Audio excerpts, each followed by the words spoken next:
Welcome to Backstage with Richard Ridge. My guests are two of the stars of one of the most successful musicals of all time, the Tony Award winning The Book of Mormon, which is back at the Eugene O'Neill Theater. So please say hello to Kevin Clay, who plays Elder Price, and Cody Jamison Strand, who plays Elder Cunningham. Hey. Hey, gentlemen, how are you? Oh, so good. Good. We're making it. We are making it. Yes. Alive. Well, first I want to ask you, first off, how are you and where are you? Kevin, I'll start with you. How am I? A little tired, but good. And then where am I? I'm just in my apartment on the Upper West Side, hanging out, just my dog. Okay, so wait, so you just said you're a little tired. Did you just have a baby? My wife had a baby 5 weeks ago, and it's been really incredible, like absolutely amazing experience, and also very, very tiring. I thought doing the show was already tiring enough, and then I was like, but I just want to throw a baby into the mix and see how that goes. And so far so good. What did you have, Kevin? A daughter. Good for you. Congratulations. I know all these people who have these pandemic babies. My niece had one. So many people have had it. I mean, my boss and his wife had one too. At least, especially for us in the performing industry, which feels, I don't know, for me felt kind of nonstop for a long time, and for my wife as well. We both, for the first time in a number of years, had forced but downtime. And so we both just looked at each other and we were like, I think I'm ready. And she's like, I'm ready. And I was like, oh, okay, I guess we're ready. I love that. Well, congratulations, Kevin. That's really great to you and your wife and your daughter. Cody, what about you? Where are you and how are you? I'm great. I'm alive. I'm living in my apartment in Jersey. I'm a Jersey girl. Yeah. So across the pond, it's just me and my dog. Blooper. That is great. What is Blooper, a boy or a girl? He's a boy. He needs a haircut, but COVID times. He's a Pomeranian. Oh, big yawn. I love this. I know. Well, I was going to ask the both of you, have you been able to put any perspective on the past two years and so whatever? I keep losing count of how long it is. I mean, oh, I know. It felt like a time warp. Yeah. Right? Like it was simultaneously so long. What was it? 18 months, I think. And Kevin, you were doing the tour in the UK? So I had just finished. It was kind of wild. I had finished. So 2019, I spent most of 2019. We opened a European touring company. And I did that until beginning of January, I guess, of 2020.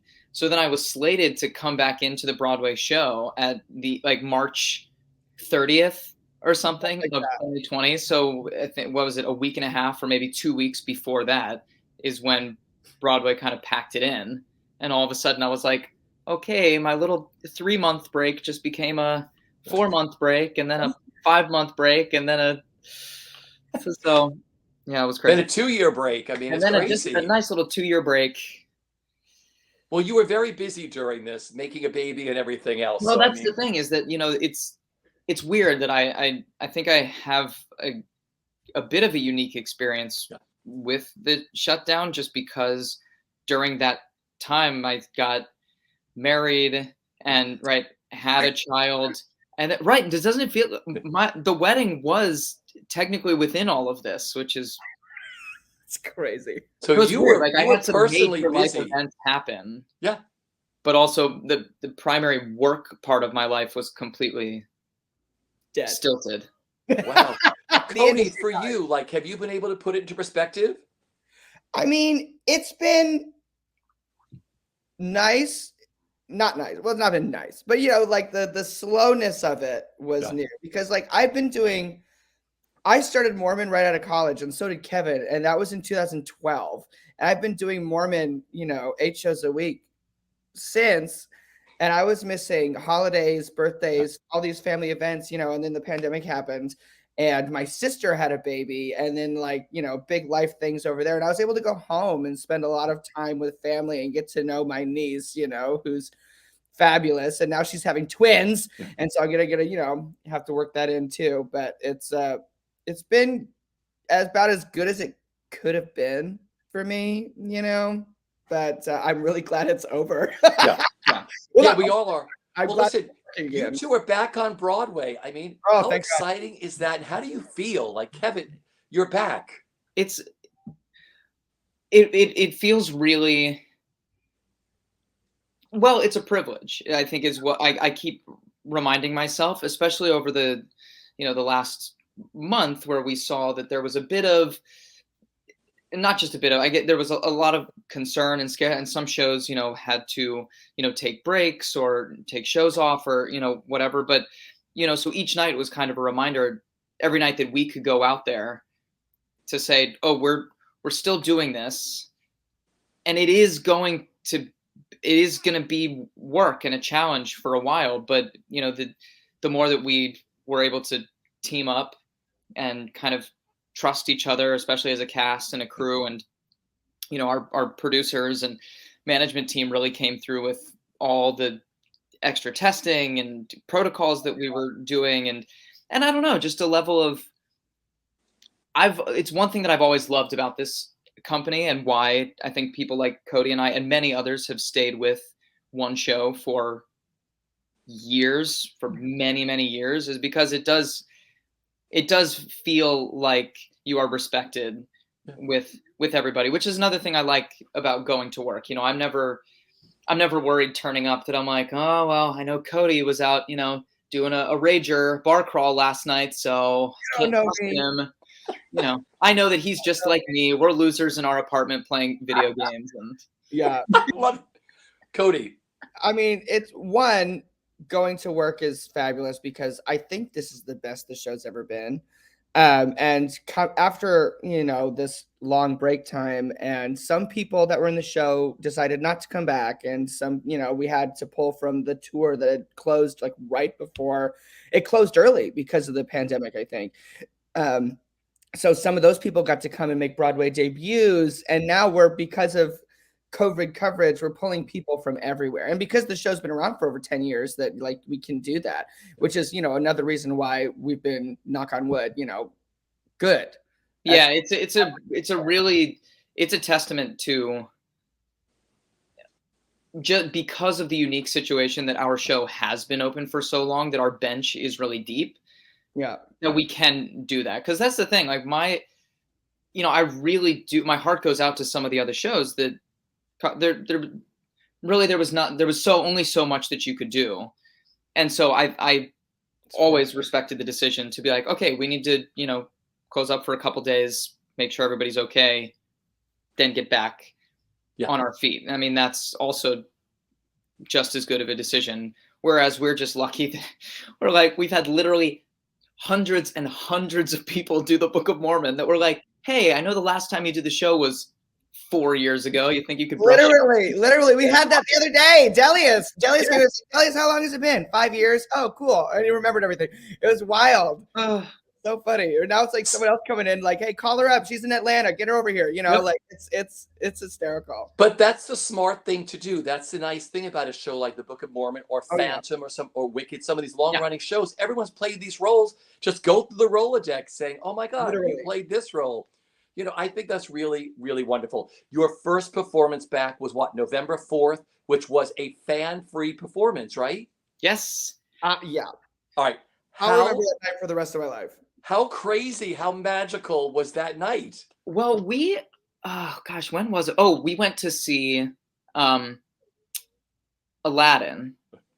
Yes. The two of us. So we went to see the invited dress of Aladdin, and there were a few moments within the show that because once again, it was an invited dress. So there were some moments where, Jasmine would appear and like raucous entrance applause, or the genie appeared and I probably got applause for like 2 minutes. Oh yeah.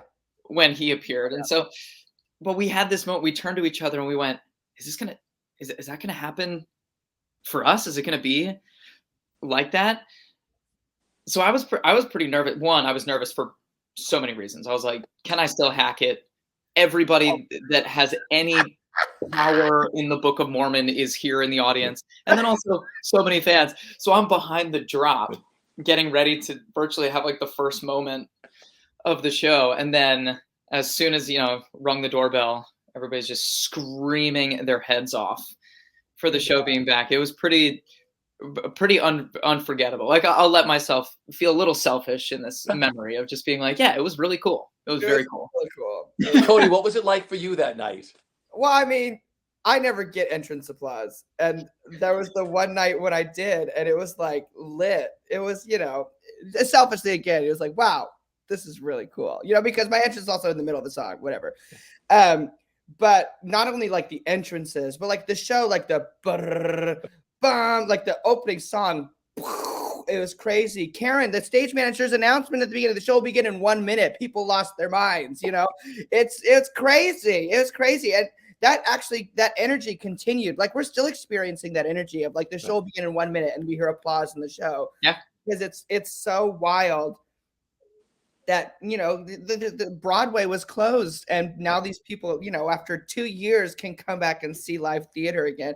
And I also feel like, especially because there's not as many comedies around right now, especially ones like the Book of Mormon. And I think that's like, we've been, very lucky as far as attendance is too. So especially 10 years on, that like people are ready to laugh. Right now. Yeah. Now I want to talk about like going back into the Eugene O'Neill Theater for the first time and unlocking your dressing rooms. Was it surreal? Yes, because stupid. I right before the pandemic shut down, I bought a TV. I bought a TV on a Best Buy sale, and it's just been sitting there for 2 years, and now I finally get to play video games in my dressing room again. Well, it was funny. So they gave us a day specifically to, unpack. They had bought whatever was left behind. They had put into boxes, and they gave time to unbox things, whatever. So I wasn't there before when things shut down. Like my dressing room was inhabited by the previous Elder Price, so I had nothing to unbox. So I used this time this was my first time knowing that I was going into one dressing room that would be mine for the foreseeable future. So I have gone ham in decorating. I brought like bags of things to finally decorate and put like blankets around and tapestries and books and for a different reason, I have loved coming back to a dressing room that I could say is, mine for a little bit. That's great. Okay, so Cody, you got the TV and the video game. So is your dressing room the dressing room people want to stop in and be like, oh yeah, I'll play a game before a half hour? Oh yeah, Kevin and I, we have a running board game going on too, and I also have like the Switch, so we'll play Smash Bros in between shows. Yeah, the entire floor of my dressing room right now is taken up by a huge like fantasy dungeon crawler board. It's whatever. All righty, those are the dressing rooms to be in. Out there, We're cool kids. We're cool. Who wins more? Who wins more of the games? Oh, it depends on the game. Cody, you win Smash way more. Well, what can I say? You're talented. You're a streamer, All right. Being back in the rehearsal room, like were your writers back at rehearsals with you? Yeah. Yeah. So we started. It was actually really nice. We had a process at first that was just a rehearsal process for us to kind of get the show back on its feet. Oh, right. And then afterwards, the authors came in and the directors and really to put the lens on the show and make changes. And we still talk about it now amongst the cast of how unique of an experience it was in a great way, in the sense that we're in a Broadway show that's nearly, 10 years in. 1 second. It's Hollywood calling Cody. Oh my gosh. Oh my gosh. We got to find out who it is, Kevin. We got to find out who this is. But I mean, it must have been really cool because didn't the writers amend the show a bit? There were changes made to the show, yeah. right? Yeah, it was awesome. They came in with ideas that they had tossed around and written and, had some lines, or just in general, they'd be like, we want to get rid of this. Let's just do something else. Which was just crazy cool. I mean, because I still have memories of sneaking over to my best friend's basement to watch the South Park movie for the first time because there was no way I was going to be allowed to watch that movie in my own home. So I've grown up these, Trey and Matt being the comedic geniuses that they are. And then you meet them in person and they're so great. They're so nice. They're very normal guys. They're really willing to work with us as well. Like, as much as they came in with ideas, they also sort of left some things open. They wanted to hear what, we had to say and try some things out, or they would have us try something that they wrote and be like, that's not, we'll make changes. It's not what we want yet. That's wild. Cody, it must have been like starting a brand new show with the writers again. It was pretty wild. I'm sorry, my dog is. It's okay. Poor man, because I'm in the A-line apartment, so I always get buzzed when someone has to deliver, and then he hates everybody, so he's like, so we put up the show, and then when we ran the show for Trey and Matt and Bobby, which was surreal in itself because they were the only ones there watching, and so we're like, great, pressure's on, cool. And then we ran it, and then they'd stop, and then Trey would just go, no. And then he as if like he was upset, but then he would just be like, no, we want to change the joke. And it was like, oh, cool. It was so funny. It was very interesting watching them work. And also because they had discussions with cast members during the pandemic about certain problematic material, they came in and we were really impressed with their knowledge of what would no longer work and what they would change it to even in their realm, make things a little more respectful. Which is also funny because people have come up to me and said that Book of Mormon's I don't want to use the word because it's stupid, but PC now. But I'm like, it isn't, if you're, it's still gonna. We still have Hasadigi Evil Eye. Remember, we still we still have the record for the most F words in a musical. So it's still the same show. What I liked about the whole process more than any of the specific changes or even being part of the process is that it was just, because I've never really been in the creative room during a musical process. I mean, like Cody said, I was in the camp of people that pretty much right after getting out of school joined this tour and have been with the Book of Mormon ever since. So it was very, very cool to see these, frankly, some of the very high-powered people in the industry not view their own work, a work that has, 9 Tony Awards, that has Grammys, that has accolades, they have done so much that they weren't there was never an element of, but what we wrote was so great, but I guess we'll change it. It was just no, I mean, there was nothing precious about it. It was let's just change it. Whatever. Let's just change it. Yeah. And I was like, that was very cool to see. Great. Not feel so no, but this was our masterpiece that we made, and now we have to change it. It was whatever, we'll make it better. I remember there was also there's a new music section added in one of the songs, and I literally watched them compose it in real time, just at a piano in the side of the theater, and then they pull over certain cast members to sing through some things and be like, no, and then they literally just worked on it. Bobby was just at a piano, it was the most amazing thing. Hey, you just see Bobby Lopez, Brian Yusufer, our conductor Justin Mendoza, they're just the three of them putting their heads together on the rehearsal piano. This is old school. This is when a show used to go to Philadelphia or Boston, and they pull out that little upright piano and crank out a brand new. That's what it was. It was the upright piano just pulled out into the house. Yeah. Okay. Now you guys have done this show all around the country, all around the world. All right.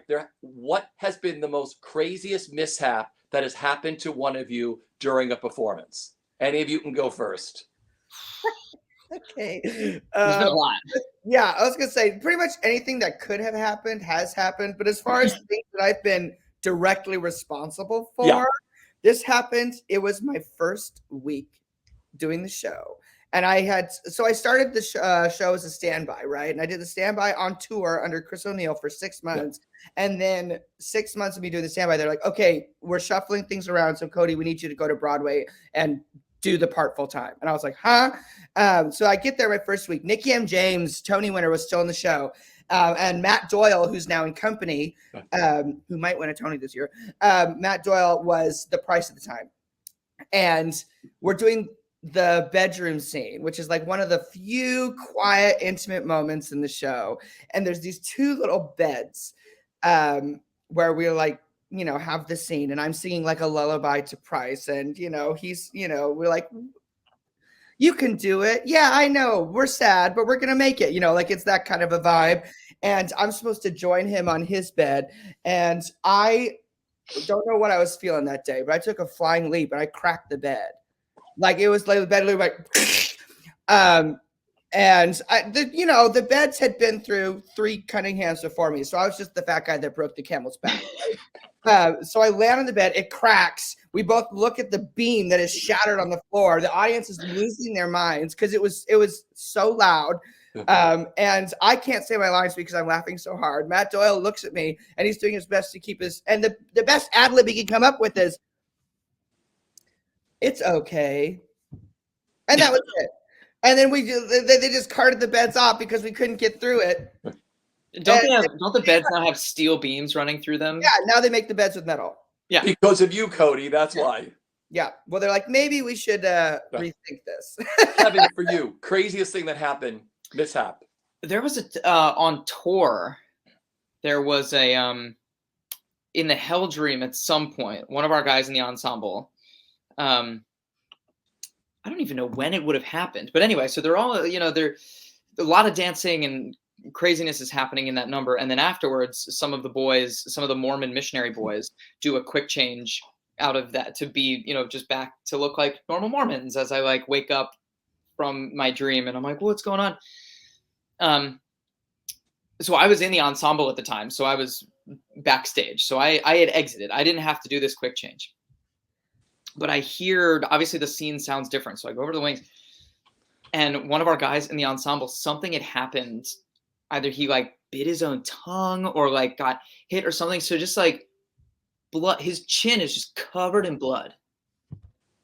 But the weirdest part, I don't think he really realized it as much as everyone else in the scene is looking at him like this horror show is happening because there's like clearly just like blood trailing down his chin. So he does the whole scene. It's the bloody face. And then they get off stage, you know, little cleanup, little white wipe, send him home. Oh, if you want to talk about injuries, I got one for you. So, I don't want to give anything away, but someone gets shot in the face in the show. Okay. And the effect is like splatter comes out and it's like a cannon and it's like chunks, right? And a chunk of his hair flies out with it. And back in my earlier days, me and the elder Price, David Larson, this was on tour at the time, we used to play the game called Catch the Dread. So you try and catch it and then run off with it, right? And one day I caught it. I was like, oh, I was so excited. I turned around and I ran into a set piece. And the set pieces are jagged. Not safe. Yeah, no. And I didn't realize it, but I don't even know if you could see my scar. Oh, there it is. I gashed open my arm and I had to go to the hospital in between. It was a 2-show day. I went to the hospital in between shows and then came back. And I got a lot of mileage out of a giant bandage around my arm. Wait. You did the show that night? Yeah. Gosh, you were young then. That's old school. That's the old school when the stars used to I know. do that. I know. I literally had that happen today. I'd be like, I'm going home. I have never. I have always been so soft. I've been like, whoa, I gotta go home. That is wild. Well, they're like battle scars from your show. Oh yeah, I love that one. You guys have the most loyalist fans at Mormon. I mean, I was listening to people. I've seen Mormon 60 times. I've seen it 100 times. I've seen it this. Favorite fan moment for each of you, like anywhere you've done the tour or in New York. Because you can't see the fans right now. We'll be back to that soon. But until then, Cody, favorite fan moment. I have one that's pretty special for me, and it kind of, it's not completely a fan moment, but I was about to do the show with Bryce Charles, okay? And she was going on for Nabulungi for the first time, and this was on tour. And she, I always go into a new Nabulungi's dressing room and be like, we can do this, it's gonna be fine. I always like to make a joke like, don't fuck this up for me. Oh, French. But and I'm like, hi, we can do this, it's gonna be fine. And she said, Cody, come here. And I said, what do you want?